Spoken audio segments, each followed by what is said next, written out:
Entonces, vamos a continuar hoy hablando de investigación. Vamos a continuar en esa tarea de motivación, que es una de mis misiones con ustedes, de lograr motivarlos, interesarlos por estos temas de I más D más I.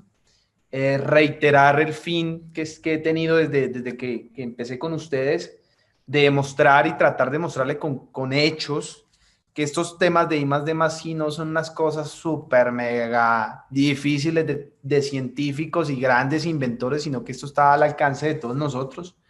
También de motivarlos, trato de traerles ejemplos para que se motiven y se den cuenta que no es fácil, no es difícil hacerlo. Bueno, implica tiempo, implica esfuerzos, golpear muchas puertas, pero pues se pueden sacar adelante las iniciativas de temas de I más D más I. Como temario, pues vamos a continuar con nuestro tema 3, que es el tema de introducción a la investigación. El día de hoy vamos a estar hablando de hipótesis, vamos a estar hablando de metodología. Ahorita hacemos un breve resumen de lo que llevamos hasta el momento para que no se me desenganchen del tema anterior que vimos con este tema, cómo va enlazado.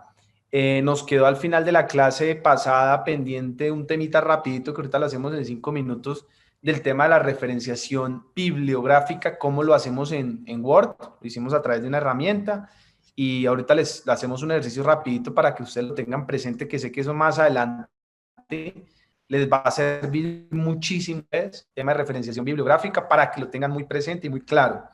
¿Qué vamos a hablar hoy? Pues vamos a hablar acerca de hipótesis, donde hipótesis viene siendo esa posible respuesta o esa respuesta tentadora a ese problema que nosotros identificamos en nuestro problema de investigación. Vamos a hacerlo a través de ejemplos. Hay diferentes tipos de hipótesis. Hay algunas características importantes para tener en cuenta al momento de elaborar nuestras hipótesis. Luego vamos a ver metodología y vamos a abordar estos dos temas. Metodología entendiendo como ese paso a paso que nosotros como investigadores debemos definir para lograr cumplir esos objetivos, teniendo presente el tema. Buenas noches, profe. Hay compañeros para el ingreso. Entendería, perdón, quien pregunta acá, entendería que es simplemente que se conecten al link. A mí no me han llegado acá solicitudes, no sé si es una pregunta o no sé. Igual recuerden que esta sesión queda grabada y en la plataforma también la pueden revisar de pronto si hay compañeros que tienen problemas para conectarse por internet o por lo que sea. Recuerden que pueden revisar más adelante también la presentación. Esto queda grabado. Esa metodología al momento de definirla, vamos a ver que hay que tener cuidado un tema de variables que son importantes para poder definir esa metodología. También lo vamos a hacer con ejemplos y al final vamos a cerrar con un personaje que desde mi punto de vista le ha aportado mucho a los temas de, sobre todo de innovación, que es Steve Jobs, el creador de Apple, uno de los creadores de Apple y de Pixar. Al final vamos a hablar de ello. Entonces, antes de dar inicio al desarrollo de los temas que tenemos programados para el día de hoy, voy a ir un segundo a un Word para mostrarles cómo hacemos el tema de referenciación con la herramienta de Word. Hace 8 días vemos una herramienta online donde podíamos poner la información de la fuente donde estábamos sacando la información, fuera un video, una revista, un periódico, bueno, lo que fuera, y cómo a través de normas APA deberíamos hacer cuál sería la forma adecuada para hacer esa referenciación bibliográfica. Recuerden que hablamos y estuvimos toda la clase hablando de citas bibliográficas y de referencias bibliográficas. La cita que vaya en el texto donde decimos esto lo dijo tal autor, y la referencia bibliográfica es donde indica esa cita ampliada, donde está la información completa de dónde es esa fuente. Dentro del Word, dependiendo el que tengan ustedes, igual en todos pueden ir a, de pronto mi interfaz es un poco diferente porque de pronto tengo otra versión diferente a la que tienen ustedes instalados, pero ustedes simplemente en Word lo que hacen es van a referencias y en referencias hay una sección dedicada para el tema de bibliografía. Entonces, si se fijan, acá uno puede seleccionar diferentes estilos bibliográficos. Yo aquí tengo seleccionado APA, pero hay otros estilos como lo hablamos en la clase pasada, Chicago, acá está la Harvard, está la IEEE, están algunas ISO, la MLA. Hay diferentes tipos de estilos bibliográficos. Lo que les decía es que normalmente en la universidad les van a pedir en normas APA, entonces uno siempre verifica que esté aquí en normas APA, sexta edición. En este apartado donde dice citas, cuando yo presiono, me van a aparecer listadas todas las citas que he puesto o que estoy utilizando en mi documento. Y en insertar citas donde la crean, ya las vamos a crear. ¿Me confirma alguien, por favor, que ya me pasó, me ha pasado? ¿Están viendo el Word que estoy proyectando o nos quedamos en la presentación? Sí, Estamos en el Word. Sí, estamos viendo el Word. Vale, vale, gracias. Es que me ha pasado que termino hablando y no lo estoy mostrando. Entonces, ¿qué hace uno? Se va aquí donde dice insertar cita y esta herramienta es súper fácil de utilizar. Acá es el tipo de origen. Entonces yo quiero citar un sitio web, un informe, un acta, un libro, una patente, una película, una grabación de sonido, un gráfico. ¿Qué quiero citar? Entonces hagamos el ejemplo con un sitio web. ¿Qué más me aparece aquí? Documento de sitio web. Hagámoslo con este. Entonces me dice, documento de sitio web. Perdóname. Ok, documento de sitio web. Entonces yo aquí hice un ejercicio antes de entrar. Busqué, como estamos ahorita en el tema de huracanes, busqué un artículo sobre huracanes que se llama, lo busqué en Google, tipos de huracanes. Este se llama huracanes, tifones, baguíos, willis y ciclones. Es una información ahí como de huracanes. Entonces resulta que yo estoy en mi proceso de investigación y me interesó este artículo y lo voy a citar.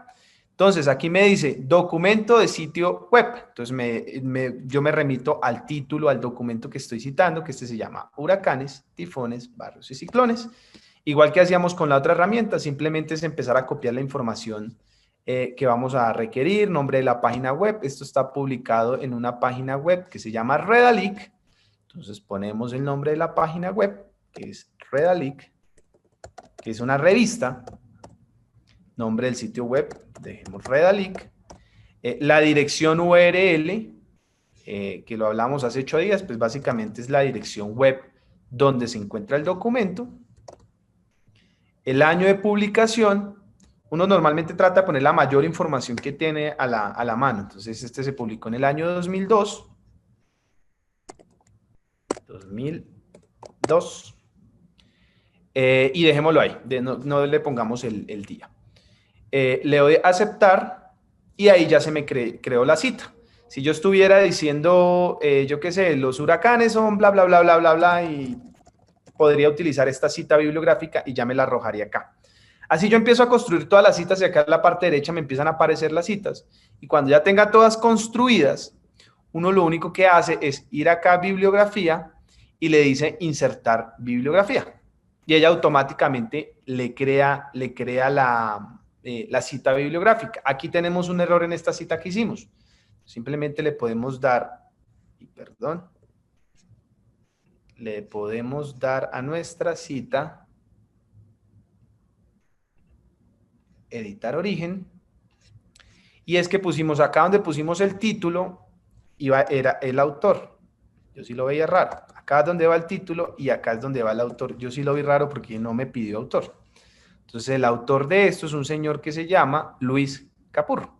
Entonces pongamos Luis Capurro. Luis Capurro. Y le damos a aceptar.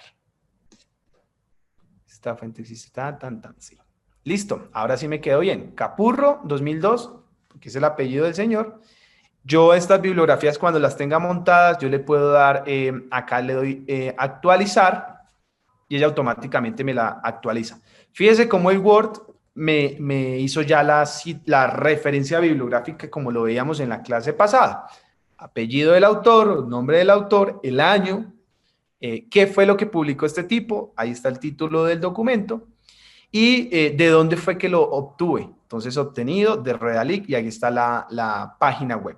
Fíjense en lo siguiente y se van a encontrar ustedes en diferentes sistemas que esta palabrita, por ejemplo, la de obtenido, en otra le va a aparecer recuperado o rescatado. Tienen que siempre, y es una recomendación que les hago siempre, no sé si hace 8 días hablamos de ello, y es cuando ustedes terminen de hacer sus citaciones, porque sus referencias bibliográficas, uno siempre termina consultando muchas fuentes, revísense, cojan la norma APA última versión actualizada que haya, revísense cuál es la última y en función de eso empiezan a corregir este tipo de cosas. La última APA dice que no se debe poner obtenido, sino recuperado de.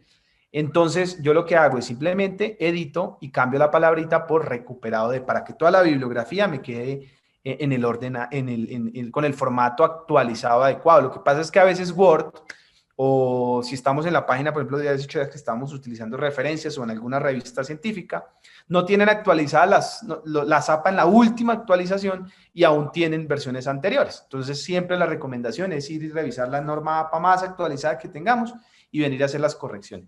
Y otro tema importante, y es, toda la bibliografía, todas las referencias bibliográficas deben estar en orden alfabético, iniciando por la primera letra. No es que yo primero esta cita, segunda esta cita, tercera esta cita en el orden en que la has ido consultando, sino que se debe organizar de forma alfabética. Normalmente Word, por ejemplo, lo organiza de esa forma, pero en caso que no, porque lo estamos haciendo de forma manual, siempre tenerlo organizado en forma alfabética.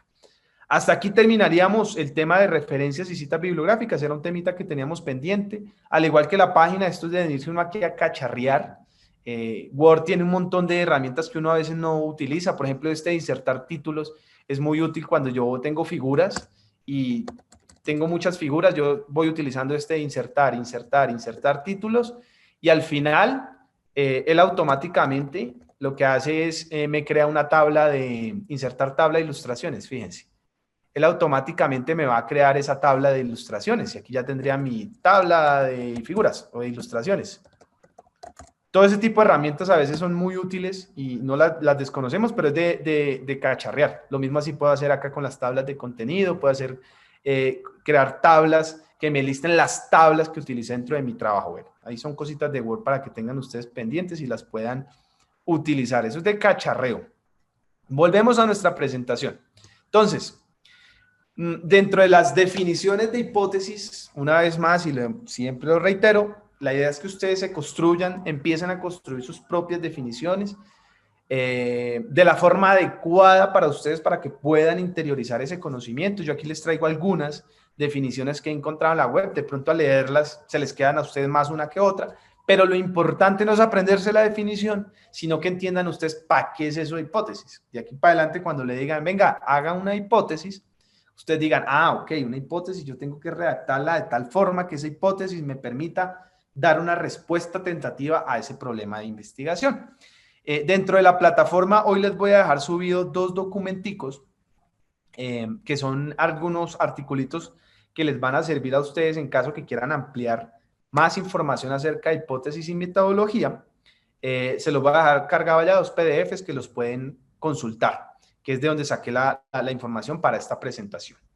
Entonces, aprovechando que está en la parte superior derecha el contenido de lo que hemos venido hablando acerca de un trabajo como propuesta de investigación, pues llegamos al tema de la hipótesis. Entonces, en este paso, nosotros ya hemos definido un problema con un contexto, lo tenemos clarísimo, muy bien definido ese problema. Ya tenemos definido un objetivo general y unos objetivos específicos que van entre 3 a 4 objetivos específicos que están enfocados a solucionar ese problema general.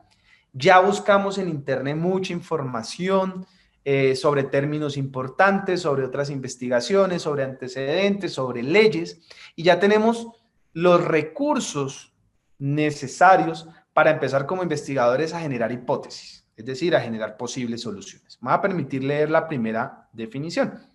Dice, las hipótesis intentan responder la pregunta de investigación, una muy fácil. Una hipótesis es una respuesta provisional a una pregunta de investigación. Provisional, porque resulta que precisamente ese es el fin del trabajo de investigación y es comprobar si esa hipótesis que nosotros formulamos es o no la hipótesis correcta, la respuesta correcta a ese problema. No necesariamente siempre, y se van a encontrar ustedes mucho con eso, la hipótesis que nosotros generamos o esa posible respuesta a ese problema va a ser la correcta.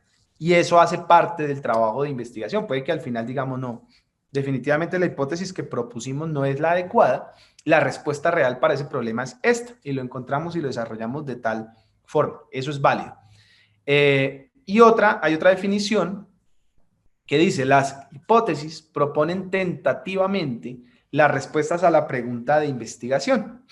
La relación entre ambas es directa e íntima. Todo el trabajo de investigación tiene que tener un hilo conductor, que es el tema del problema. Todo debe estar enfocado a ese problema, a cómo lo voy a solucionar, cuál va a ser el paso a paso, cuál es la respuesta al problema. Uno no puede encontrar hipótesis que no tengan nada que ver con el problema porque pues no tiene sentido. Entonces, por eso dice que tiene que estar íntimamente relacionadas esa hipótesis con ese problema. Las hipótesis revelan a los objetivos y las preguntas de investigación para guiar el estudio dentro del enfoque cuantitativo, cualitativo o mixto. Por ello, las hipótesis comúnmente surgen de los objetivos y la pregunta de investigación, y esta parte es importante una vez que estas han sido reevaluadas a raíz de la revisión de la literatura. Es decir, nosotros al momento de generar esta hipótesis tenemos que haber consultado literatura científica para poder tener soporte. Es posible que digamos, a veces digamos, ay, no, qué pereza buscar en el marco teórico información acerca de cómo han solucionado este problema. Yo genero una hipótesis, me desgasto haciendo un proceso de investigación. Cuando llego a las conclusiones, alguien me lee el artículo y me dice, oiga, pero esa solución ya la habían desarrollado hace 2 años en otro lado y llegaron a las mismas conclusiones. Y uno, bestia, si hubiera hecho una muy buena revisión de ese estado del arte, de ese marco teórico, pues seguramente hubiera elegido otro camino, hubiera ajustado mis objetivos, hubiera ajustado mi hipótesis y en realidad hubiera generado conocimiento. ¿Qué pasa cuando esta persona con ese trabajo va a presentarlo a una revista científica para que lo publique? Pues la revista le va a decir, amigo, este trabajo no es original, estas conclusiones y este tipo de solución a la que usted llegó ya es de dominio público porque otro autor ya la publicó y no le damos el espacio para que lo publique en nuestra revista. Es decir, se perdió el tiempo. Por eso es importante hacer ese paso a paso y seguir ese paso a paso y hacerlo a conciencia. ¿Por qué es importante las hipótesis? Primero, pues por la orientación y la guía de investigación. Al generar esa posible respuesta a esa pregunta, en el paso siguiente que vamos a ver hoy en la clase, que es el tema de metodología, se van a dar cuenta ustedes que esa metodología va a estar muy alineada con nuestra hipótesis y nuestros objetivos y va a ser esa descripción detallada de ese paso a paso que vamos nosotros a desarrollar para cumplir nuestros objetivos de nuestro proyecto de investigación. Relación entre los hechos. Las hipótesis no pueden ser sacadas del sombrero, sino que estas hipótesis o esas posibles soluciones tienen que estar aterrizadas, tienen que ser reales, tienen que ser desarrollables, tienen que ser, tener la posibilidad de comprobación experimental a través del método científico. Las hipótesis también permiten un enlace entre la teoría y la realidad. Después de que hicimos toda esa revisión de ese marco teórico, pues hombre, ya tomamos toda esa teoría, cogemos esa teoría junto con nuestro conocimiento, junto con nuestros objetivos, la empezamos a organizar y con esa teoría, junto con la realidad donde vamos a aplicar ese trabajo de investigación, ¡pum!, construimos nuestra metodología. Y por último, estimula la lógica y la creatividad. Resulta que dentro de los procesos de investigación, muchos procesos de investigación famosísimos, cuando se sientan los científicos a pensar, a racionalizar, a coger esa parte teórica, a reflexionar, a imaginar, pues salen teorías que uno en principio dice, esto está como, salen hipótesis que uno en principio dice, este man está como loco, como ido, pero al momento que desarrolla su investigación basada en esa hipótesis, pues se descubren importantes conocimientos. Entonces también la hipótesis es importante para la estimulación de esa lógica y esa creatividad. Hay algunas características de las hipótesis. Aquí traigo algunos ejemplos para que las vayamos revisando. La primera es que la hipótesis debe ser comprobable. Una hipótesis debe ser demostrable mediante observación y o experimentación. Que yo tengo un problema de investigación el cual estoy definiendo y quiero saber cuál fue la afectación del COVID-19 en el hábito de lectura de los niños a nivel mundial. Hombre, si usted formula esa hipótesis, usted debería preguntarse, ¿usted tiene en este momento los recursos, la capacidad, el tiempo para que esa hipótesis sea comprobable? Es decir, ¿usted lo va a poder hacer? Yo creo que va a ser difícil. Si yo esa hipótesis, al contrario, cuando la defino, la limito a un sector específico, algo que esté a mi alcance, pues va a ser mucho más fácil hacer la comprobación. Aquí traigo dos ejemplos. El primero lo dice, eso es una hipótesis. Los ejemplos que traigo es tomé lo principal de esa hipótesis, pero normalmente las hipótesis van acompañadas un poco de contexto, es decir, el texto es más amplio. Dice, el aumento del consumo de sal en los hombres de 40 y 60 años provoca un aumento de la presión sanguínea. Hombre, esto es dependiendo el contexto, pero es una hipótesis que se puede comprobar. Seguramente esta hipótesis fue generada o ha sido generada en un grupo de investigación de temas clínicos y tendrán pues el grupo poblacional al que le puedan aplicar la comprobación experimental y puedan llegar a concluir si esa hipótesis es real o no es real. Y acá al lado derecho tengo el agujero negro de la Vía Láctea aumenta la temperatura solar. ¿Qué tal nosotros como investigadores formulando ese tipo de hipótesis? Yo personalmente no estoy en el alcance, no tengo los recursos, no tengo la capacidad técnica para comprobar si el agujero negro de la Vía Láctea aumenta la temperatura solar. Entonces siempre es importante que tengan muy claro esa posibilidad de esa hipótesis, comprobarla. A veces cuando estamos generando hipótesis en el afán de que nos quede bonito, de convencer, de que el profe nos diga chéverísima esa hipótesis, nos ampliamos mucho y al momento en que vamos a desarrollar nuestro proceso de investigación, pues nos damos cuenta que no se pudo, es difícil, es imposible hacer esa comprobación y nos toca hacer una reformulación de ese trabajo de investigación. Las hipótesis deben ser específicas, deben ser claras. Aquí traigo dos ejemplos. El primero dice, comer huevo produce enfermedades del corazón. Hombre, esa hipótesis deja muchos espacios libres, muchos espacios, por ejemplo, en temas poblacionales. Aún le falta información, no es tan específica para poder a partir de ahí seguir trabajando mi proceso de investigación.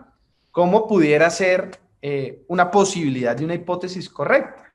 Personas entre 60 y 70 años que consumen más huevo de gallina semanales tendrán un aumento mayor de los niveles de colesterol en la sangre. Fíjense que ya la información está un poco más amplia, es más específica y nos da datos para a partir de ahí empezar a construir nuestra metodología. Esto también suele pasar muchísimo, que uno lee hipótesis, empieza usted a leer el trabajo, lee el problema, lee los objetivos, lee el marco teórico por encimita y llega la hipótesis, termina uno de leer la hipótesis, hombre, pero ¿qué es lo que va a hacer este tipo? ¿Cuál es la solución que le está planteando ese problema de investigación que él definió? Entonces, ser muy específicos al momento de definir sus hipótesis. Las características, algunas características de la hipótesis, otra de las características es el tema de objetividad. Voy a permitir leer este parrafito. Las hipótesis deben estar enfocados en los aspectos de la realidad que se quiere investigar. Nuestras percepciones no deben ser parte de las mismas.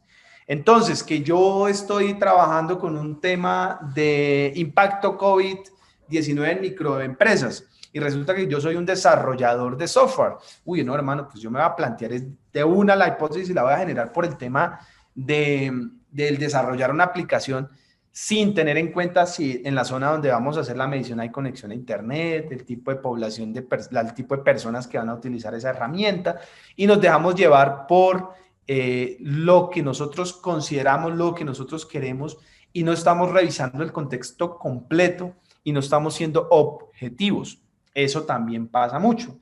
Yo, dentro de los procesos de investigación que he desarrollado, siempre he luchado contra esta característica y es el tema de la objetividad, porque yo todo lo llevo hacia lo que sé. Yo soy ingeniero electrónico, me gusta mucho el tema de las industrias 4.0, sé de sistemas embebidos, Y yo todo problema de investigación que me ponen siempre termino al momento de formularlo dentro de los objetivos desarrollando sistemas embebidos que son circuitos impresos. Y resulta que esa no es la forma adecuada, sino que tiene que uno conocer el contexto, tener claro todo el panorama y dejar de lado esos conocimientos que uno tiene o esos prejuicios que uno tiene y evaluar las posibles soluciones distintas. Que hay un ejemplo, dice, el café es la mejor terapia que se puede utilizar para controlar el estrés. Seguramente esta hipótesis la generó alguien que le gusta mucho el café. Y en su mente él tiene que el café es la mejor forma y entonces él planteó por ahí, se fue por ahí, no fue objetivo, no tuvo en cuenta la revisión que hizo en su marco teórico, la información que buscó y está haciendo que su hipótesis no sea objetiva. Aquí yo tengo algunos ejemplos de hipótesis. Voy a permitir leerlos, tanto la hipótesis que está arriba formulada como el resultado. Entonces aquí tengo el primer ejemplo. El compuesto de la espinaca que funciona en los animales mejora también la actividad física en los humanos. ¿Se acuerdan de Popeye el marino? Cuando yo vi este ejemplo me pareció curiosísimo porque yo siempre pensé que eso era una caricatura y que Popeye cuando comía espinaca y se volvía musculoso era porque alguien se lo había inventado, pero resulta que eso tiene un trasfondo. Resulta que sí hay estudios que comprueban que el tema de la espinaca mejora el tema de la actividad física. Obviamente no al nivel de Popeye que se le salen los músculos de una vez, pero sí tiene unas implicaciones. Se han hecho muchas pruebas con animales y han hecho pruebas también con atletas. Esto es una investigación que se hizo, si no estoy mal, en Alemania. ¿Qué obtuvieron como resultado al momento de validar esa hipótesis? La hipótesis fue comprobada dándole suplementos con el compuesto en cuestión a 22 atletas por 10 semanas. Fíjense que ellos tienen ahí una muestra poblacional, que más adelante vamos a hablar de muestras poblacionales, y es tomaron una muestra de la población. Cuando nosotros estamos desarrollando nuestra metodología, y lo vamos a ver, nosotros normalmente lo que uno hace es definir esa muestra poblacional. Hombre, si yo voy a trabajar en el municipio hay 300 niños, pues no puedo hacer la experimentación con los 300 niños para comprobar mi hipótesis, sino que hago con una herramienta estadística que me arroja que tengo que intervenir 5 chicos. Bueno, con esos 5 chicos es que van a trabajar. Entonces, se van a fijar que aquí en varios de los ejemplos está así, que se ha seleccionado una muestra poblacional. Entonces, cogieron a 22 atletas por 10 semanas, y fueron comparados con otros 22 atletas que actuaron como controles. Esos controles que son, escogieron a 22 y le dieron la espinaca y a 24 que no le dieron la espinaca para poder hacer la comparación entre los dos a ver si hubo algún efecto o no. Al cabo de las 10 semanas se observó un aumento en la masa muscular y un mejoramiento en el desempeño físico, lo cual demostró que la hipótesis era correcta. También habría podido pasar lo contrario, que estos 22 atletas que los pusieron a dieta de espinaca, pasadas esas 10 semanas, los compararan con esos otros 24 que no estaban comiendo espinaca y no hubiera pasado nada. Entonces ahí había podido desestimar esa hipótesis, que ese proyecto de investigación, ese resultado de investigación, pues puede ser o seguramente va a ser de utilidad para otros investigadores que estén trabajando con el tema de las espinacas. De pronto, al momento de hacer la revisión, otra persona que tenga esa misma duda va a encontrar y decir, hombre, eso ya lo hicieron y no dio resultado o sí dio resultado, como es el caso de este ejemplo. Este ejemplo lo encontré por una compañera que está trabajando con espinacas, con las fibritas estas que tiene, que simulan una parte del corazón y están trabajando en un tema de nanopartículas de oro para hacer unos tratamientos de corazón. Entonces hay mucha investigación relacionada con la espinaca y con muchas de sus propiedades. Vamos con otro ejemplo. El ejemplo 2. Esto es un caracol. Dice la hipótesis. La creación de un material con las propiedades de la mucosidad del caracol funcionará como un aditivo fuerte y irreversible. Es decir, seguramente entre un proceso de observación, estos investigadores vieron que el bichito este camina por las paredes, camina por el techo, no se cae, pero es reversible esa adición porque el caracolcito va va caminando. Y el resultado que obtuvieron es inventaron un sistema de hidrogel polimérico a base de metacrilato que actúa como un superaditivo reversible. Es decir, estos investigadores, basados en la investigación que le hicieron a la forma en la que el caracol tiene esa capacidad de andar por todo lado, no caerse, y de forma reversible cuando él quiera seguir avanzando, lograron inventar este nuevo producto que seguramente es comercial. Fíjense una vez más, y en lo que hemos hablado en otros espacios, la importancia de la observación. Cuando nosotros observamos, analizamos, a partir de esa observación se pueden crear grandes hipótesis, se pueden crear grandes resultados. Y este, por ejemplo, es muy práctico y va muy enfocado al tema que les decía a ustedes de esos productos de investigación se puedan convertir en algo comercial. Seguramente al tomar este nuevo componente, estos investigadores pueden realizar algún tipo de registro de propiedad intelectual y empezar a comercializar esa invención que descubrieron. Vamos con otro ejemplo. Ejemplo 3. Hipótesis. Los fetos de las mujeres embarazadas infectadas con el virus Zika podían tener un mayor riesgo de microcefalia. Esto fue un tema muy sonado. Esta es una investigación de Brasil, si no estoy mal. Recuerdan hace unos años que estábamos con el tema del Zika y que se empezó a ver por observación que las mamitas embarazadas que adquirieran el Zika, pues el aumento de la probabilidad de que los niños nacieran con microcefalia aumentaba. Entonces se plantearon esa hipótesis. Bueno, entonces vamos a hacer la comprobación de esa hipótesis. Una vez más, en esta investigación, como en el caso de las espinacas, pues no pueden intervenir a todas las mujeres embarazadas que haya de todo el mundo, pues hacen unos cálculos estadísticos, se toman unas muestras y con esas muestras es que se empieza a construir y a desarrollar el proceso de investigación. Entonces me va a permitir leerlo. Los resultados de un estudio control en el año 2016 mostraron que 13 de 32 recién nacidos con microcefalia tenían evidencias de infección por el virus, en comparación con 62 recién nacidos que utilizaron de controles, es decir, para poder hacer la comparación, que estaban libres de infección, demostrando la asociación entre el Zika y la microcefalia. Una vez más, un proceso de investigación que el resultado tiene una aplicación real. Imagínense, ese descubrimiento pues permite que el sistema de salud empiece a tener un tema de prevenciones, que los estados, los países y las organizaciones relacionadas con el tema de salud pues empiecen a generar campañas para el tema de la prevención del Zika, también para que las mamás que estén, las personas que estén embarazadas tengan también conciencia de ese cuidado especial que deben tener. Y fíjense cómo estos procesos de investigación no están nada separados de lo que nosotros día a día vivimos y con lo que nos rodea. Con estos 3 ejemplos, quería contarles el tema de la hipótesis. Antes de pasar a los diferentes tipos de hipótesis que hay, hacer un recorderis rápido.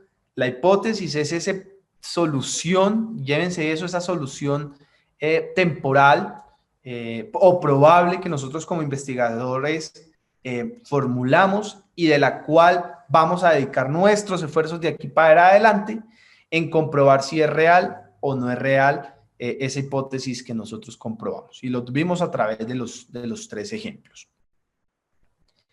Hay diferentes tipos de hipótesis. Yo aquí traje 3. Bueno, en realidad son 2. La tercera es para un tema muy específico que es de estadística, pero quería traérselas porque se la van a encontrar ustedes mucho cuando estén buscando temas de hipótesis. Hay otras clasificaciones dependiendo del objetivo, el objeto, dependiendo de la profundidad, dependiendo, bueno, hay diferentes clasificaciones. Yo traje estas 3 que me parecen importantes y son de las clasificaciones más comunes que uno encuentra dentro del estado del arte, dentro de la información que han publicado relacionada con este tema.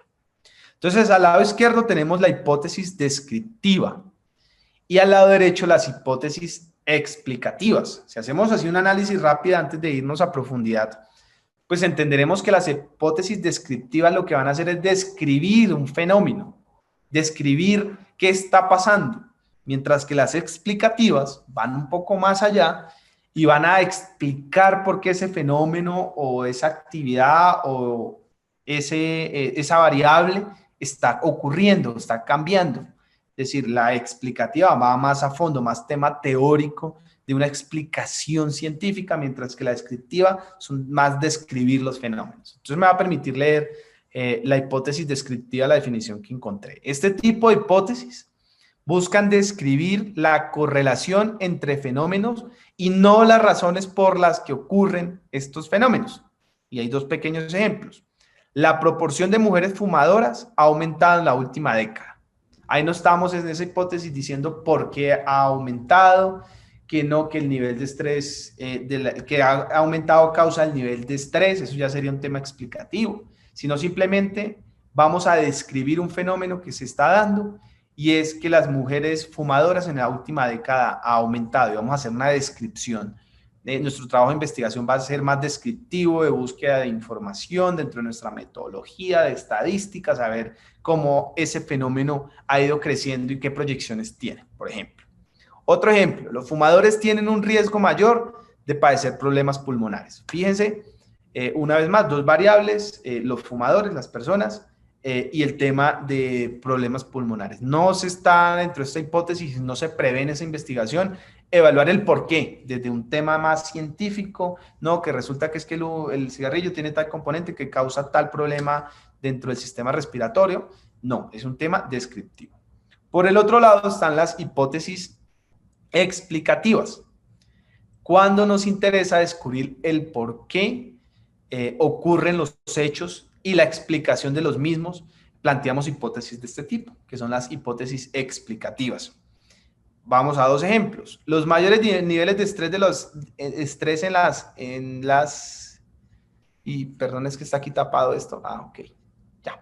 Es que tenía el chat tapado acá y me tapaba la palabra mujer. Los mayores niveles de estrés en las mujeres provocan comportamientos adictivos como fumador. Entonces, aquí lo que estamos tratando de explicar es que ese comportamiento adictivo que generan las mujeres es a causa del estrés. Estamos tratando de explicar, en nuestra hipótesis explicativa, tratando de explicar por qué ese comportamiento adictivo al tema del cigarrillo. Y por último, los compuestos del cigarrillo producen el mal funcionamiento de las células pulmonares. Entonces, nuestra hipótesis va a ir enfocada a explicar y demostrar desde una visión técnica, científica, que ese postulado y esa hipótesis es para nosotros real o no es real. ¿Listo? Esas son dos diferencias. Van a encontrar ustedes cuando estén buscando tipos de hipótesis, estos dos tipos de hipótesis muy marcados. Y por último, trae la hipótesis nula o hipótesis alternativa, y me voy a permitir leerla. Los términos hipótesis nula e hipótesis alternativa se aplican en los análisis estadísticos cuando se quieren comprobar parámetros entre poblaciones. En este caso, la hipótesis nula hace referencia a que entre las poblaciones no existen diferencias con respecto a los parámetros evaluados y las hipótesis alternativas establecen que sí hay diferencias. Volvemos al caso del Zika y al caso de la espinaca, que son dos muy buenos ejemplos. Entonces, cogieron dos grupos poblacionales, los intervinieron en los dos casos, para esos dos ejemplos, las hipótesis que se formularon, al final se descubrió, se definió que son hipótesis alternativas, porque sí hubo diferencias entre las dos poblaciones.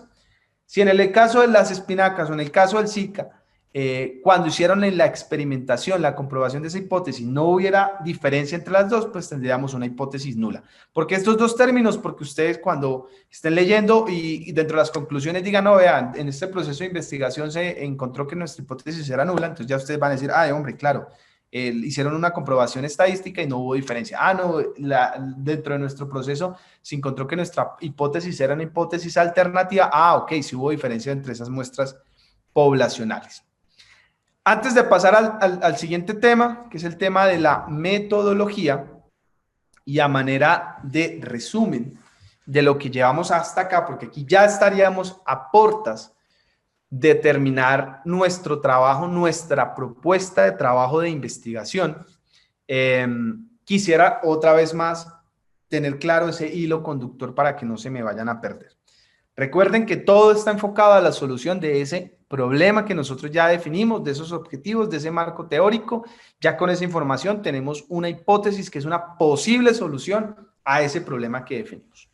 ¿Qué vamos a hacer en esta sección de metodología? Y esta sección de metodología debe ser muy bien, muy clara, debe ser amplia, debe ser muy explícita y debe tener mucha claridad frente al paso a paso.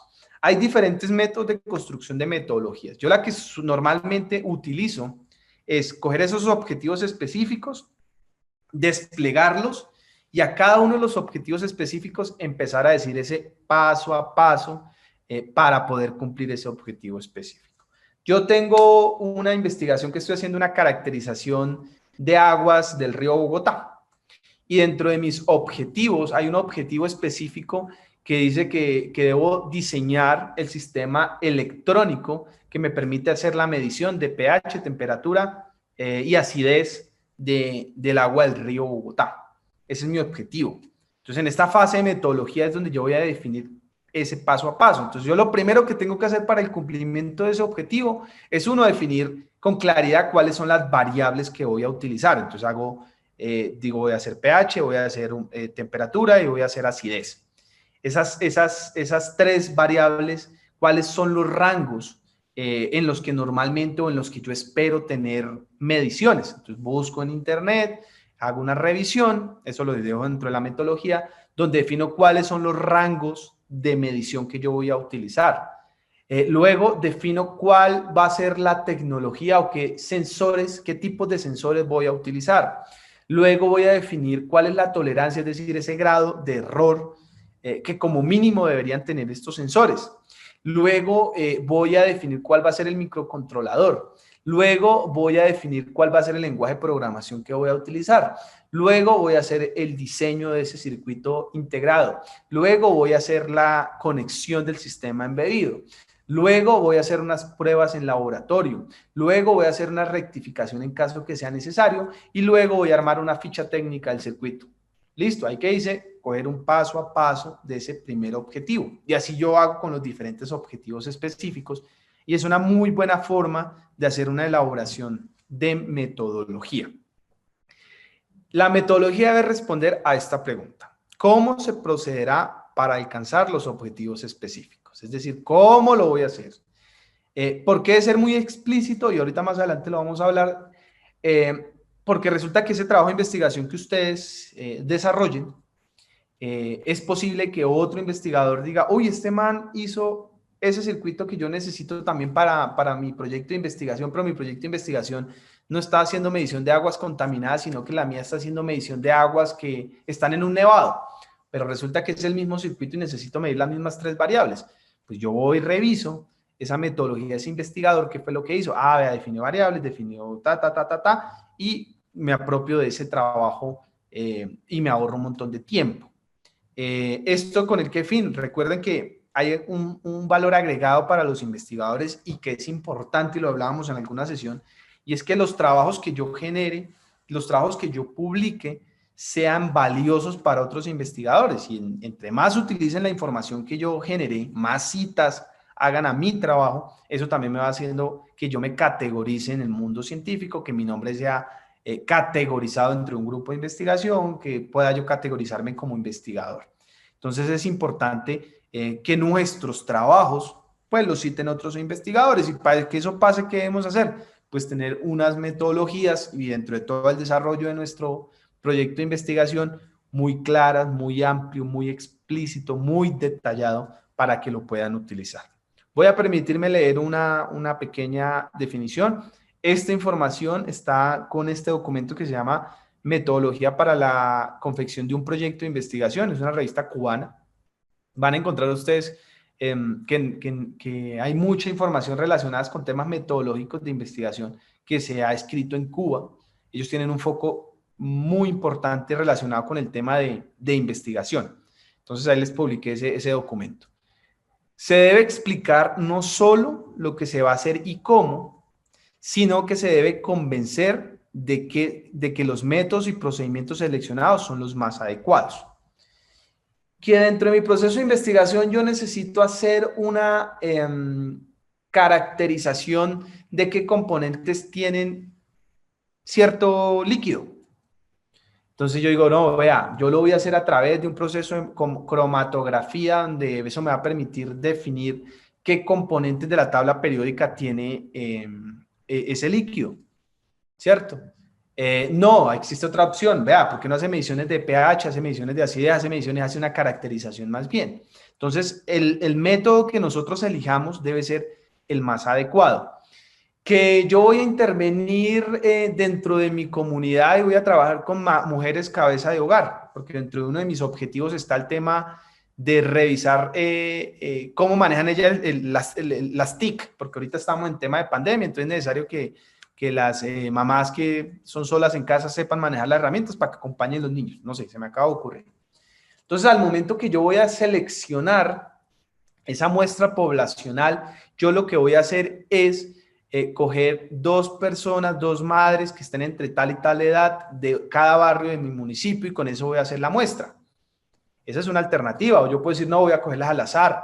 O no, yo voy a coger las que sean mayores. O no, yo voy a coger las que estén censadas por la alcaldía como con mayor vulnerabilidad. Hay muchas opciones de seleccionar esa muestra poblacional, pero la forma que yo elija debe estar muy bien soportada y convencer al lector que es la forma adecuada, es el método, el procedimiento adecuado para la comprobación o para cumplir ese objetivo. Sé exponer con lujo de detalles cómo se realizará el estudio, pues ello garantiza su replicabilidad por cualquier interesado, que era lo que hablábamos ahorita. Si yo lo dejo muy bien detallado, permito que otras personas, otros investigadores, utilicen esa información para sus proyectos de investigación. Algunos aspectos a considerar, y ya ahorita los vamos a detallar uno a uno, es el tema de universo y muestra, que he estado hablando harto a ustedes hoy de universo y muestra. Cuando yo voy a hacer las comprobaciones, pues yo no puedo tomar a toda la comunidad, no puedo tomar a todos los microempresarios, no puedo tomar a todos los niños, no puedo tomar todas las fincas, bueno, dependiendo del proceso de investigación que esté desarrollando, sino que yo debo definir unas muestras de esa población para poder hacer el desarrollo. También vamos a hablar del diseño general de la investigación. Vamos a hablar de la descripción y operacionalización de todas las variables, eso es importante. Y vamos a hablar de la descripción de la técnica y el procedimiento más importante, el detalle de esas técnicas y esos procedimientos que vamos a seguir. El primero, universo y muestra. Entonces me va a permitir leer. Toda pregunta de investigación se refiere a un universo de objetivo, que son los que se verán beneficiados de los resultados del estudio, ¿cierto? Que yo estoy desarrollando un proceso de investigación que me permite generar soluciones para personas que estén en situación de silla de ruedas, de silla de ruedas, de discapacidad, para que se puedan movilizar por las ciudades. Pues yo no puedo tomar a los tanto de miles de personas que estén en esa situación, aunque los resultados que yo genere les pueda beneficiar a todos ellos, pues para hacer la comprobación de mi hipótesis, yo no los puedo tomar a todos. Entonces debo generar una pequeña muestra y con ellos son los que voy a trabajar y hacer el proceso de validación. En este apartado se trata de describir con precisión qué es lo que vamos a estudiar y en qué cantidad. Algo que es importante cuando definimos estas muestras es hacer una muy buena caracterización. Es diferente si esa solución que yo estoy planteando, volviendo al tema de personas en situación de discapacidad, son jóvenes y mi desarrollo está muy enfocado al tema de uso de nuevas tecnologías. Entonces, pues la muestra que yo voy a tomar, pues seguramente van a ser jóvenes entre tales a tales edad, que tengan tal nivel de discapacidad, que salgan a la calle regularmente o tantos días a la semana. Es decir, definir muy bien las características de esa muestra. Porque si no lo hago, pues la investigación me va a salir totalmente diferente. Es diferente si yo cojo esa muestra poblacional definida que acabo de mencionar, a decir, no, voy a coger, porque estoy enfocado a la solución para adultos, adultos mayores, que están en esta situación y que no tienen una persona que los acompañe. pues seguramente el método o la forma en la que voy a intervenir este tipo de población, pues va a ser totalmente diferente y las soluciones que voy a generar van a ser totalmente diferentes. Esto a veces cuesta hacerlo, pero uno debe partir siempre de tratar a través de métodos estadísticos. Hay muchas páginas, por ejemplo, el DANE tiene mucha información relacionada con ese tema, de tratar de acercarse lo más posible a esa cantidad total de personas o de empresas o de zonas que vamos a beneficiar con la solución que vamos a desarrollar, y a través de métodos estadísticos, que los hay también con fórmulas, donde usted dice cuál va a ser, digamos, la tolerancia de error que usted se va a permitir. Bueno, hay diferentes variables que involucran dentro de esas fórmulas y eso le da un número específico. También tienen que tener mucho cuidado al momento de formular ese universo y muestra. A veces uno genera universos y muestras amplias que no le van a alcanzar los recursos y vamos a incumplir también aquí puede pasar en la metodología lo que hablábamos en la hipótesis, y es que no podamos comprobar, no podamos desarrollar esa metodología porque nos ampliamos mucho en nuestra muestra y no estamos en la capacidad de intervenir esa muestra que seleccionamos. Luego hay otra característica que debemos tener muy en cuenta y es el diseño general de la investigación. Entonces hay diferentes tipos de investigación. Acá hay algunos tipos de investigación que les traje y tenemos que tener muy claro cuál va a ser el tipo de investigación porque en función de eso nos va a definir cuál va a ser el camino, cuál va a ser ese paso a paso, cuál va a ser esos métodos que vamos a definir para poder comprobar nuestra hipótesis. Entonces hay un tipo de investigación, estos son algunos tipos de investigación, que es la investigación exploratoria. Por ejemplo, la exploración de un nuevo planeta.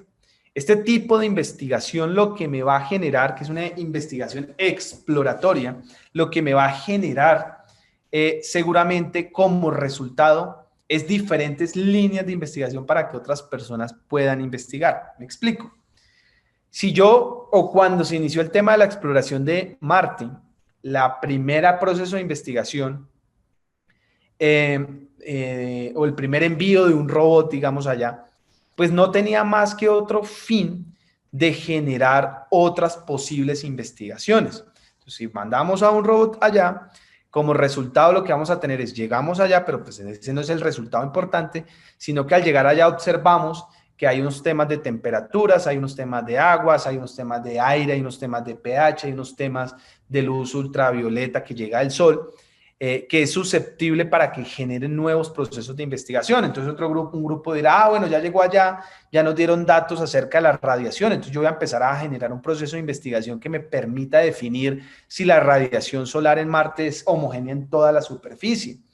Descubrieron que pues en efecto el nivel de oxigenación es mucho más bajo que el aire de la Tierra, entonces voy a generar un proceso de investigación enfocado a ver si el nivel de oxigenación tiene que ver con el ciclo, con el año de Marte, con la cantidad de días que gira y en función de eso definir si la oxigenación cambia. No sé.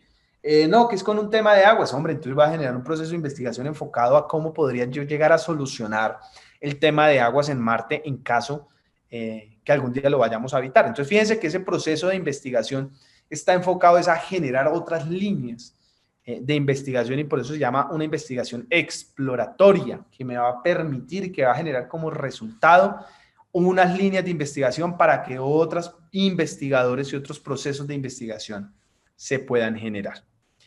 Está la investigación descriptiva, que permite describir, que está enfocada a hacer una descripción, fíjense que es muy parecida ahorita que hablamos del tema de la hipótesis, acerca de, por ejemplo, de los hábitos alimenticios. Entonces vamos a hacer una descripción de los hábitos alimenticios de las personas en Bogotá en época de pandemia. Entonces nuestro proceso de investigación va a estar enfocado a describir qué pasó en pandemia. Entonces descubrimos que la gente empezó a comer más sano porque están en casa y no había forma de ir al gimnasio, no había actividad física y se querían cuidar pues en no subir de peso, o al contrario pasó lo contrario y la gente se subió de peso.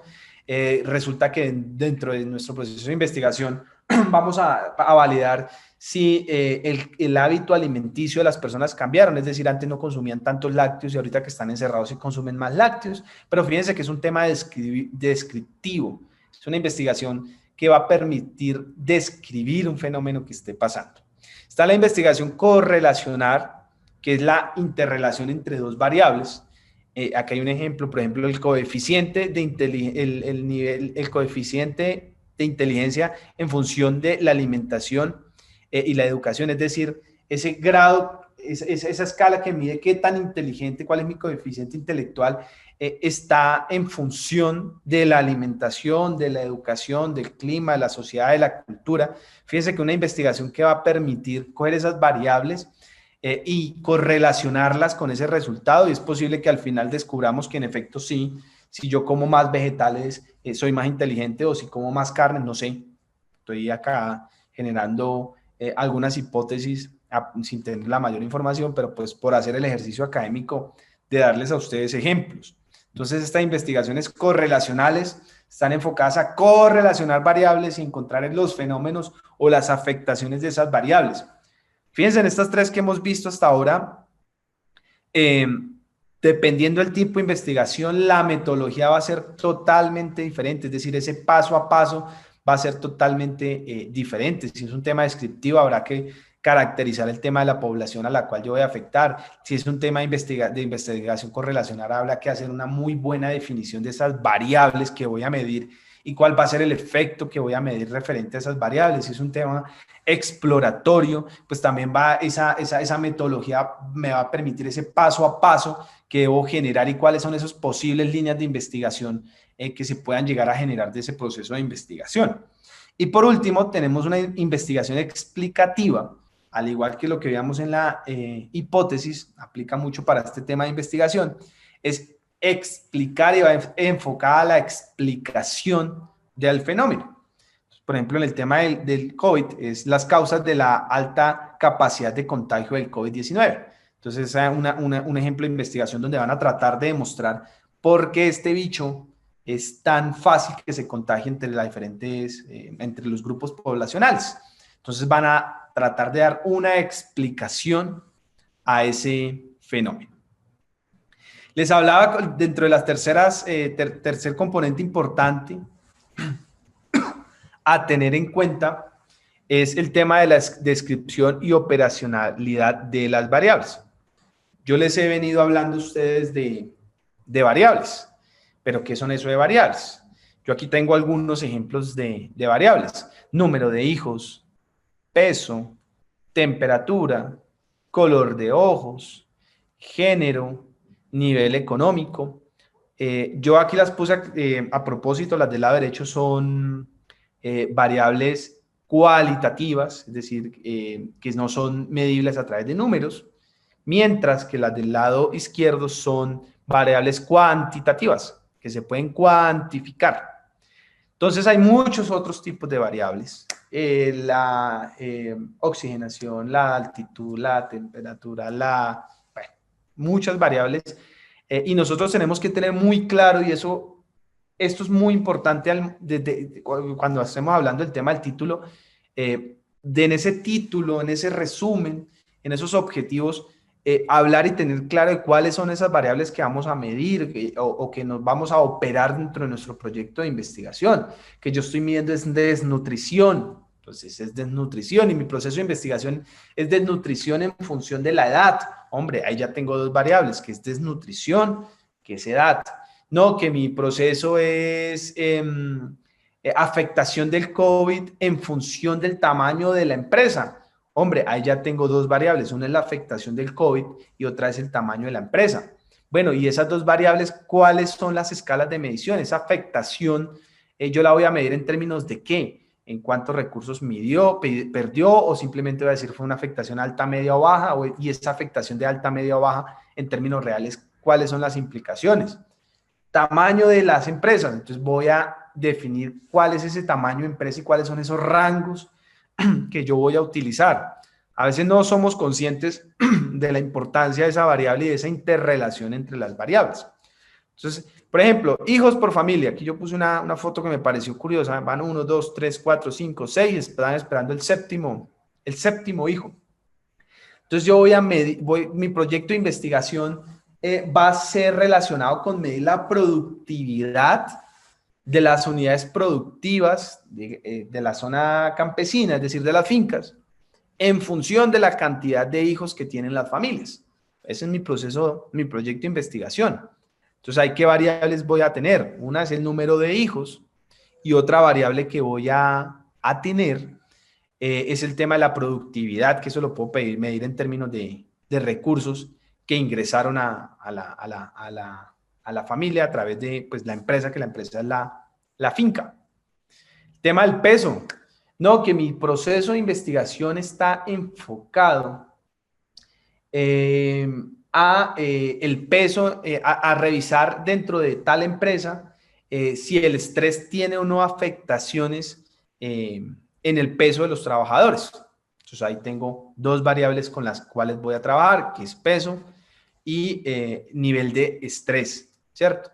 O si vamos a hablar de una investigación que es explicativa, entonces encontramos un artículo por allá científico que comprobó ya eso, que hay una correlación entre el estrés y el peso de los trabajadores. Entonces yo quiero montar una investigación explicativa donde voy a determinar por qué o cuáles son esas afectaciones o esas consecuencias relacionadas con el estrés que hacen que la persona sube o baje de peso. Es una investigación de tipo explicativa. El tema de temperatura, otro tipo de variable, y uno la suele utilizar muchísimo. Yo la estoy utilizando ahorita en el proyecto de investigación de la maestría, donde estamos revisando cómo en función de la temperatura se afecta el crecimiento de la mojarra, ¿cierto? Y hay otra variable que tenemos involucrada también, que es la altitud. En ese proceso de investigación hay tres variables. Una que es cómo afecta el crecimiento. Esa es una variable que tanto crece el peso de ese animal en función de la temperatura y en función de la altitud, ¿cierto? Debo definir muy bien cuál es la correlación de esas variables. Debo definir muy bien cuáles son esos rangos de medición que yo espero. Si dentro de la definición yo estoy hablando de agua que van a estar sobre 80 grados centígrados y estoy hablando de un tema de peces, pues eso no tiene ningún sentido. Seguramente va a tener sentido mediciones de los 5 a los que, yo qué sé, 27 grados centígrados, y esa va a ser el rango de esa variable en la cual yo me voy a centrar y me voy a focalizar. El tema del color de ojos, hombre, que mi investigación está enfocada a definir si, dependiendo del color de ojos, las personas están más propensas a tener cierta enfermedad visual. No sé si eso exista, si tenga o no tenga que ver, me lo acabo acá de inventar para poner el ejemplo. Entonces tendríamos una variable clarísima que es el tema del color de ojos, y otra variable que es si afecta o no el tema de alguna enfermedad en específico. O podríamos esa variable dejarla más amplia y hacer una caracterización de nombre, y obtener como resultado los que tienen los ojos azules son más propensos a tener astigmatismo, mientras que los que tienen ojos color miel son más propensos a tener miopía. Creo que sí, sería un proyecto de investigación que tocaría desarrollar. El tema de género. Que en municipio el mayor índice de desempleo está en hombres, en el género masculino. Bueno, ahí puse masculino, femenino, etcétera, para dejarlo un poco más amplio. El nivel económico, hombre, ¿qué relación existe entre el nivel de formación con el nivel económico de las personas dentro de Bogotá? Entonces voy a hacer unas investigaciones relacionadas con cuánto recurso, y dentro de esa escala que definí yo como investigación como pobre, escala media y escala rico, se encuentran las personas en función de la cantidad de formación, es decir, de estudio que haya recibido. Y por último, está la descripción de las técnicas y procedimientos más importantes. Y esto va muy enfocado con lo que hablábamos ahora, de hacer ese paso a paso, contando cuáles son los procedimientos, cuáles son los instrumentos, si se hizo búsqueda bibliográfica, cuáles fueron esas técnicas para poder desarrollar esa metodología. Que dentro del proceso de investigación yo hice un aplicativo, para acá, porque de pronto por acá hay personas que sepan de programación. Entonces, hombre, ese aplicativo, cuando yo estoy haciendo mi metodología, lo primero que hice para ese aplicativo es definir cuáles son los requerimientos del usuario. Hice un user profile, que es un perfil de usuario. Hice un primer mockup de diseño gráfico que iba a tener mi aplicación. Seleccioné el lenguaje de programación, entonces lo voy a hacer el front, lo voy a hacer en tal lenguaje de programación, el back lo voy a hacer en tal lenguaje de programación. La programación, el tipo de programación que utilicé fue este. Las pruebas que realicé las hice de tal forma, utilizando tales técnicas, utilizando tales instrumentos de medición. Al final hice tales ajustes. Este es el código fuente o el código principal. Es decir, estar bien detallada ese procedimiento, esas técnicas que se utilizaron. Que dentro del desarrollo yo hice unas pruebas de impresión, hice unos elementos impresos en 3D. Entonces, hombre, lo mismo, contar el procedimiento. Utilicé el software SolidWorks, utilicé AutoCAD para hacer el modelado 3D. Luego utilicé tal software para calcular la cantidad de material, utilicé tal técnica para definir el tipo de material, utilicé tal procedimiento para calibrar la impresora 3D. Hice el proceso de impresión, se gastó tanto tiempo, se gastó tanto material, luego cogí esa muestra, me la llevé al laboratorio, la metí en una máquina universal de ensayos, le hice diferentes pruebas, esta fue la caracterización, esta la ficha técnica. Bien detallado el procedimiento, lo mismo si se hizo una encuesta. El hecho de hacer búsquedas bibliográficas, hay proyectos de investigación completos que están enfocados a buscar resultados a través de búsquedas en bases de datos especializadas. De hecho, ese tipo de trabajo se llaman vigilancias tecnológicas, donde se busca información a fondo, a profundidad, una investigación con cifras, con datos reales, para poder definir cuál es el estado actual de una técnica, de un proceso, de un mercado. Entonces, esas búsquedas bibliográficas, hombre, yo consulté estas bases de datos, las ecuaciones de búsqueda fueron estas ecuaciones de búsquedas. Encontré que en el tema de potabilización de agua, quien más trabaja son en Medio Oriente. Estos países son los que más patentes han generado. Estas empresas estadounidenses son las que más están generando sistemas de potabilización de agua. Estos son los métodos que yo encontré. Es decir, hacer una muy buena caracterización y definición de esas técnicas y procedimientos más importantes dentro del proceso de investigación. Hasta aquí tendríamos nuestras principales características que debería llevar esa metodología. En términos prácticos, eh, ¿cómo debería ser la estructuración de esa metodología? Y es una estructuración que yo sugiero. Yo lo primero que debería definir y tener mucha claridad es de qué tipo de investigación es la que yo voy a desarrollar. Si es una investigación cualitativa, es una investigación cuantitativa, si es una investigación mixta, hacer una muy buena definición de esa que elegimos, explicar muy bien a través, soportada en información que busque en la web, de por qué seleccioné y tratar de dar soporte de que esa selección es la adecuada. Luego lo que yo haría es coger cada uno de los objetivos específicos y a cada objetivo específico empezar a desgranarlo muy bien detallado, paso a paso. Si el objetivo específico involucra trabajar con muestras, pues definir muy bien esa muestra. Si ese objetivo específico tiene unas variables, definir muy bien esas variables, cuál es la interrelación entre esas variables. Si ese objetivo específico tiene unas técnicas, unos procedimientos muy específicos, hombre, pues detallarlo muy bien. Y al final, ¿yo qué tendría? Una metodología de una forma muy organizada, donde tengo por cada uno de los objetivos específicos un paso a paso que me va a permitir generar y dar solución a ese objetivo general. ¿Listo? Van a encontrar el documento sobre metodología en la web, también para que tengan un ratico y lo ojeen. No va a ser susceptible de ningún tipo de test, control de lectura, sino que se los pongo ahí para que terminen ustedes de reforzar conceptos. Como les he dicho en diferentes espacios, no se queden solo con lo que yo les digo, sino hagan búsquedas ustedes para que empiecen a construir esos conceptos. Hasta aquí los dos temas que teníamos preparados para el día de hoy, que es la metodología y la hipótesis. Y para cerrar, quiero hablar de este tipo. No sé si los conozcan ustedes, de pronto sí. Seguramente sí, porque tiene una vida muy documentada, una vida muy polémica. No vamos a hablar de sus temas personales, sino que nos vamos a enfocar en el tema de las contribuciones en temas de innovación que realizó Steve Jobs.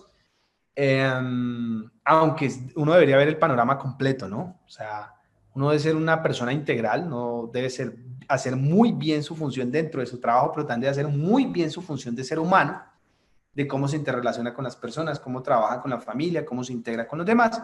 Pero hoy vamos a hacer el análisis y vamos a hablar acerca de Steve Jobs, pero específicamente el tema de trabajo. El hombre ya murió. Acá hay una de las muchas frases de Steve Jobs. Este tipo se hacía unas presentaciones de Apple cuando lanzaban los productos, que todo el mundo quedaba fascinado y todo el mundo corría a comprar Apple. Aún tienen muchos clientes. Ahorita hablamos acerca de esa discusión de si Apple o Android.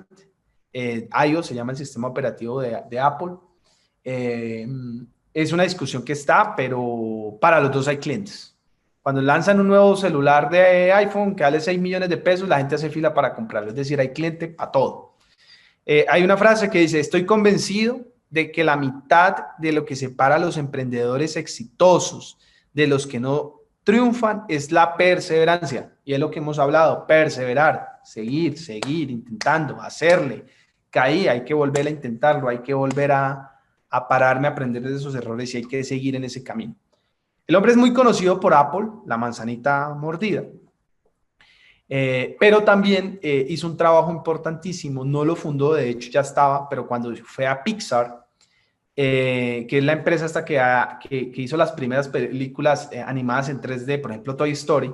Recuerden que antes los dibujos animados no eran modelados en 3D, uno ve Toy Story, parece 3D, hay algunas escenas, bueno, de Toy Story no, de pronto de películas más recientes en que uno dice, hombre, ¿esto es hecho en un computador o esto es una toma que han hecho real? Hasta allá puede llegar el tema del modelado 3D. Y el hombre tenía esa visión de apoyar esos dibujos animados en software, en equipos, en cómputo, para darle pues esa mayor realidad. Entonces, uno de los aportes importantísimos cuando él pasó por Pixar, que la compró barata y después la vendió carísima, es que modernizó Pixar y fue una de las primeras compañías que empezó a generar películas animadas en 3D, como Toy Story. Pero pues él es muy conocido por el tema de Apple y por los productos que generó. Yo aquí traje algunos de los productos de Apple, hay más, y en la historia han habido más productos de Apple, pero quisiera hablar de ellos y de qué procesos de innovación y qué conocimiento han generado y en qué han terminado. Me gustaría tener el espacio de entrar acá en la discusión con ustedes de si Android, si Apple, si vale o no vale la pena pagar por un producto de Apple. Esa será otra discusión más adelante, si quieren la tenemos. Pero me quiero centrar en los aportes que ellos han hecho en temas de I+D+I. ¿Qué hizo él? Dicen de hecho que Apple tiene todavía muchas innovaciones allá guardadas, que no las ha sacado, porque ellos invierten mucha plata en investigación. Pues hombre, porque todavía tiene la vaquita de leche y iPhone es la vaquita de leche. Los Mac son la vaquita de leche de Apple. Ellos venden mucho Mac. Mac es la computadora portátil de ellos. Ellos venden muchos celulares iPhone. Lo que les digo, la gente todavía hace fila para hacerlos. Pero ¿cuál fue el principal aporte de iPhone? Y de Steve Jobs. Y es que antes de Steve Jobs, la tecnología era fea. La gente se preocupaba. Ustedes se acuerdan los primeros celulares, los primeros computadores, las primeras computadores portátiles. El tema del diseño, es decir, que se viera bonito, pues hombre, no era tan importante. Lo importante era que funcionara, que el celular permitiera hacer la llamada. Este tipo dentro de su visión dijo, hombre, No, lo importante aparte de eso, que es que funcione, que sea bueno, es que sea bonito. Entonces, si ustedes se fijan, ellos tienen un foco y tienen recursos importantísimos en diseñadores para que esos productos se vean bonitos. De hecho, cuando ustedes compren Apple, la caja donde viene el Apple Watch, que es el reloj, por ejemplo, o donde vienen los teclados o un mouse de Apple, es una caja blanca con el simbolito diseñado bien bonito, usted lo saca, eso viene súper bien empacado, se esmeran mucho por los detalles y los productos de Apple son bonitos. Usted por sí coge un iPhone, lo ve y los terminados son bonitos, los colores son bonitos, lo mismo los Mac, los computadores son súper delgaditos, son muy buenos. Entonces el hombre se focalizó mucho en el tema del diseño y en ese momento eso fue una revolución. Los demás fabricantes se dedican a hacer equipos que funcionen, pero yo dentro de mi compañía me voy a dedicar a que esos equipos, además que funcionen, se vean muy bonitos y que esos equipos sean tan bonitos que que le den estatus a la persona que lo maneje, que los tiene. Y de hecho es una de las propuestas de valor de Apple y es que las personas que tienen un producto Apple se sientan mejores, que tienen un mejor estatus porque tienen un elemento que es bonito. Aún ellos manejan esa filosofía. Y el principal aporte de iPhone fue el tema Touch. Recuerden que antes de iPhone, las pantallas Touch, habían un que otro por ahí dispositivo, pero igual tenían el teclado ¿se acuerdan de los BlackBerrys o Motorola también tenían el teclado para uno poder chatear? Pues Apple fue de los primeros que introdujo al mercado el tema Touch. ¿Y por qué fue una revolución? Pues fíjense que ahorita la gran mayoría de celulares son Touch. Ya no tienen teclas, sino son todo Touch. Eso fue un aporte de Steve Jobs. El iPod, que es este aparatico chiquitico donde yo descargo miles de canciones, pues también fue una revolución porque antes de eso estaban los Discman, los de reproductores de cassette, y pues un Discman no tenía mayores canciones y vino este tipo, desarrolló un aparatico donde metía un nuevo formato que era el MP3 y en un mismo aparatico usted podía tener miles y miles de canciones. Y dentro el Wallman, sí señor, así es Juan Manuel, dentro de las contribuciones que hizo él, no fue tanto poner el aparatico que le cupiera mucha música, que de hecho ya era una innovación en su momento, pues ahorita nosotros vamos y compramos en 5,000, 10,000 pesos un radiecito con USB y metemos muchas canciones, pero antes del iPod eso no era posible, ¿cierto? Entonces ya hubo una revolución ahí en el momento en que ya usted en un aparatico chiquito, que aparte era bonito, los iPods son bonitos, eran y son bonitos, usted pudiera tener música, usted pudiera tener miles de canciones, pero la principal revolución de este tipo es que él cogió y se inventó algo que se llama la tienda virtual de Apple, el App Store, el iTunes, perdón, se llama, donde los artistas ya no vendían CD para el Discman ni cassette para el reproductor de cassette, sino que los artistas vendían la música a través del MP3. Entonces yo tenía mi iPod, podía entrar allá al iTunes y ir y comprar el último disco de Silvestre Dangond, pero fíjense que ya no era físico. Entonces hizo una revolución en la música gigante porque empezaron a disminuirse los artistas que querían grabar sus CDs. Ya la gente no le interesa y de hecho ahorita poca gente compra CD, la gente le interesa es el tema digital, pues el hombre contribuyó mucho al tema digital y contribuyó mucho a esa forma de tener tiendas virtuales, ese iTunes, que era esa tienda virtual de música, pues fue el abuelito del Play Store que tenemos nosotros, del App Store que tenemos nosotros, que es la tienda esta donde descargamos aplicaciones. El hombre fue el que la creó, hombre, pues tengamos un lugar digital donde la gente pueda empezar a descargar cosas a sus dispositivos móviles. Fíjense, en ese aparatico, en los muchos cambios que introdujo Steve Jobs a nuestras vidas. El tema de la revolución con el tema de la música cambió del cielo a la tierra y él fue una de las personas que contribuyó. Recuerden que antes la gente hacía conciertos, los artistas hacían conciertos gratis o muy baratos, porque el fin de ellos era que los conocieran en los conciertos para que la gente fuera y les comprara los CDs. El negocio de ellos era vender CDs y vender CDs. En este momento es totalmente al revés. Los artistas ponen su música gratis. Usted para escuchar Silvestre Dangond no tiene que pagar nada. Usted entra a YouTube y está ahí, o entra a Spotify y está ahí. Usted paga es por verlo en un concierto. Entonces, eso se cambió al revés. Entonces, ahorita la gente, los artistas, dan su música gratis y el negocio de ellos es el concierto, allá es donde realmente ocurren los recursos importantes para ellos. El Macintosh fue el primer computador que tenía mouse. Este tipo también estuvo involucrado en la creación del mouse. Imaginen nuestro mundo sin mouse. Antes los computadores eran solo a código. Este man fue el primero que dijo, hombre, creémonos un cursor y un elemento que yo pueda mover acá y yo pueda interactuar. Y ahorita imagínense, todo el mundo utilizamos los mouse. La Macintosh fue el primer computador personal que utilizó mouse. El iMac, que es el computador de mesa de ellos, más los escuchen, mucho mejor para los cantantes, exactamente. Ese es el fin ahora. Entre más los escuchen, más famosos se vuelven, más cobran por un concierto. Silvestre Dangond, por ejemplo, que está ahorita pegadísimo, cobra un jurgo por un concierto. Diferente a otro artista que no lo hayan escuchado tanto y no lo hayan escuchado tanto en el mundo. Imagínense un concierto en este momento de J Balvin, por ejemplo. Pues eso vale un jurgo de plata porque lo conocen en todo el mundo. El man puede, si quiere, todos los días programar conciertos en todo el mundo y en todos los días tiene para conciertos y jalar platica, ¿cierto? En cambio, pongas a vender CDs, pues no va a vender nada.